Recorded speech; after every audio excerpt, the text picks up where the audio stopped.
Devil ಅಂತೂ ಇಂತೂ Darshan cinema release ಆಯಿತು. ಇದು ದರ್ಶನ್ ಅಭಿಮಾನಿಗಳಿಗೆ ಫುಲ್ ಸಂತೋಷದ ವಿಷಯ. ದರ್ಶನ್ ಅವರಿಗೆ ಹಾಲಿನ ಅಭಿಷೇಕ ನಡೀತಿದೆ. ಅದಾದ ನಂತರ ಅದರ ಕ್ರೇಜ್ ಕೂಡ ತುಂಬ ಜೋರಾಗಿದೆ ಅಂತಲೇ ಹೇಳ್ಬೋದು.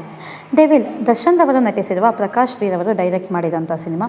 ಈ ಸಿನಿಮಾದಲ್ಲಿ ರಚನಾ ರೈ ಅವರು ರುಕ್ಕು ಪಾತ್ರದಲ್ಲಿ ನಾಯಕಿಯಾಗಿ ಕಾಣಿಸಿಕೊಂಡಿದ್ದಾರೆ.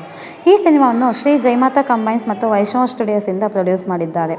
ಇದೊಂದು ಆಕ್ಷನ್, ಡ್ರಾಮಾ ಮತ್ತು ಥ್ರಿಲ್ಲರ್ ಮೂವಿ ಆಗಿದ್ದು ದರ್ಶನ್ ರವರು ಧನುಷ್ ಅಲಿಯಾಸ್ ಡೆವಿಲ್ ಪಾತ್ರದಲ್ಲಿ ಕಾಣಿಸಿಕೊಂಡಿದ್ದಾರೆ.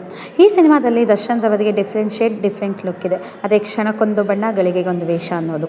ಈ ಡಿಫ್ರೆಂಟ್ ಲುಕ್ಕಲ್ಲಿ ದರ್ಶನ್ ರವರು ತುಂಬ ಮಿಂಚ್ತಿದ್ದಾರೆ ಅಂತ ಹೇಳ್ಬೋದು. ಅದರ ತಕ್ಕನ ಹಾಗೆ ವಾಯ್ಸ್ ಮಾಡ್ಯುಲೇಷನ್ ಕೂಡ ಇದೆ. ಇದರಲ್ಲಿ ದರ್ಶನ್ ರವರಿಗೆ ಟ್ವಿಸ್ಟ್ ಕೂಡ ಇದೆ. ಈ ಕ್ಯಾರೆಕ್ಟರ್ ತುಂಬ ವಿಭಿನ್ನವಾದ ರೀತಿಯಲ್ಲೇನೇ ಇದೆ ಅಂತಲೇ ಹೇಳ್ಬೋದು. ಇನ್ನು ಈ ಸಿನಿಮಾದ ಪ್ಲಾಟ್ ವಿಷಯಕ್ಕೆ ಬರೋದಾದರೆ ಫಸ್ಟ್ ಪಾಯಿಂಟಲ್ಲಿ ಪೊಲಿಟಿಕಲ್ ಬ್ಯಾಕ್ಗ್ರೌಂಡ್. CM ರಾಜಶೇಖರ್ ಅವರು ಭ್ರಷ್ಟಾಚಾರ ಆರೋಪದ ಅಡಿಯಲ್ಲಿ ಜೈಲಿಗೆ ಸೇರ್ತಾರೆ. ಕುರ್ಚಿ ಮೇಲೆ ವೈರಿಗಳ ಕಣ್ಬಿದ್ದಿದೆ. ಈಗ ಇರುವಾಗ ಆ ಸ್ಥಳದಲ್ಲಿ ಕೂತ್ಕೊಳ್ಳೋರು ಯಾರು, ಅದಕ್ಕೆ ಇರುವ ಸವಾಲುಗಳೇನು ಅನ್ನೋದನ್ನೇ ತೋರಿಸಿದ್ದಾರೆ. ಇಲ್ಲಿ ಹೀರೋಗೆ ಕಲಾವಿದ ಆಗಬೇಕು ಅಂತ ಆಸೆನೂ ಇದೆ. ಆದರೆ ಅವರು ಬೇರೆ ಕಡೆಯಿಂದ ಡಿಫ್ರೆಂಟ್ ರೋಡಲ್ಲಿ ಅವ್ರ ಕ್ಯಾರೆಕ್ಟರ್ನ ಹೇಳ್ಕೊಂಡು ಹೋಗ್ತಾರೆ. ಇನ್ನೊಂದು ಶೇಡಲ್ಲಿದ್ದ ಹೀರೋಗೆ ನಟನೆಗೆ ಅವಕಾಶ ಬಂದ ಮೇಲೆ ಅವನ ಬದುಕು ಹೇಗೆ ಉಲ್ಟಾ ಆಯಿತು ಅನ್ನೋದೇ ಒಂದು ಟೀಮ್.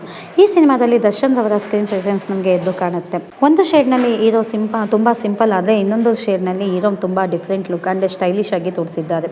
ಫಸ್ಟ್ ಹಾಫ್ನಲ್ಲಿ ಪರ್ಫಾರ್ಮೆನ್ಸ್ ಮೂಲಕ ಡಾಮಿನೇಟ್ ಮಾಡಿರ್ತಾರೆ. ಸಿನಿಮಾ ಅವರನ್ನೇ ಡಾಮಿನೇಟ್ ಮಾಡಿದಂತೆ ತೋರಿಸುತ್ತೆ. ಆಫ್ಟರ್ ಇಂಟರ್ವಲ್ ವಿನಯ್ ಅವ್ರ ಜೊತೆ ಒಂದು ಫೈಟಿಂಗ್ ಸೀನ್ ಸೂಪರ್ ಆಗಿದೆ. ಈ ಸಿನಿಮಾದಲ್ಲಿ ದರ್ಶನ್ ರವರೇ ಒನ್ ಮ್ಯಾನ್ ಆರ್ಮಿ ಇದ್ದಾಗೆ.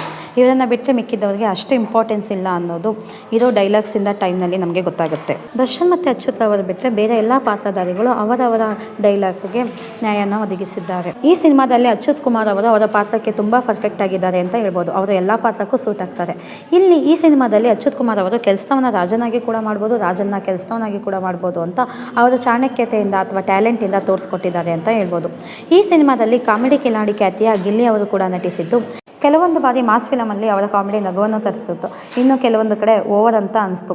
ಇಷ್ಟು ಕಾಮಿಡಿ ಈ ಸಿನಿಮಾಲಿ ಅಷ್ಟು ಅವಶ್ಯಕತೆ ಇರಲಿಲ್ಲ ಅಂತ ಅನಿಸುತ್ತೆ. ಈ ಸಿನಿಮಾದ ನೆಗೆಟಿವ್ ಕಡೆ ಬರೋದಾದರೆ ಈ ಸಿನಿಮಾದಲ್ಲಿ ದರ್ಶನ್ ಅವರಿಗೋಸ್ಕರ ಮಾಡಿರುವಂತಹ ಡೈಲಾಗ್ಸ್ ರೈಟಿಂಗ್ ಬಿಟ್ಟರೆ ಬೇರೆ ಯಾರಿಗೂ ಅಷ್ಟು ಡೈಲಾಗ್ ಇರಲಿಲ್ಲ, ಸ್ಕ್ರೀನ್ ಟೈಮಿಂಗ್ ಇರಲಿಲ್ಲ ಅನ್ಬೋದು. ಬೇರೆ ಪಾತ್ರಗಳು ಸ್ವಲ್ಪ ಬಿಲ್ಡಪ್ ಇರುತ್ತೆ, ಆದರೆ ಆ ಕ್ಯಾರೆಕ್ಟರ್ ಬೇಗ ಮುಗ್ದೋಗ್ಬಿಡುತ್ತೆ ಅಷ್ಟೇ. ತುಂಬ ಡೆಪ್ಟಾಗಿ ಅದು ಕ್ಯಾರೆಕ್ಟರ್ ಆಗಲಿ ರೈಟಿಂಗ್ ಆಗಲಿ ತೊಗೊಂಡೋಗಿರಲಿಲ್ಲ. ಟೆಕ್ನಿಕಲಿ ಓಕೆ, ಬಟ್ ವಿಜುವಲ್ ಅಷ್ಟು ಚೆನ್ನಾಗಿರಲಿಲ್ಲ. ಡೆವಿಲ್ ಸಿನಿಮಾದ ಟ್ರೈಲರ್ನಲ್ಲಿರುವಂಥ ಕಲರ್ ಮಾತೆಗಳು, ಅದರ ಎಫೆಕ್ಟ್ಗಳು, ಟೆಕ್ನಿಕಲಿ ಇದ್ದಂಥ ಬ್ಯಾಕ್ಗ್ರೌಂಡ್ ಮ್ಯೂಸಿಕ್ಗಳು ಅದೆಷ್ಟು ಇದು ಸಿನಿಮಾದಲ್ಲಿ ಅಷ್ಟು ವರ್ಕೌಟ್ ಆಗಿಲ್ಲ ಅಂತ ಇವಾಗ ಅನಿಸ್ತಿದೆ. ಅದೆಲ್ಲ ಇಲ್ಲಿ ಯೂಸೇ ಮಾಡಿಲ್ಲ ಅಂತ ಅನಿಸ್ತು.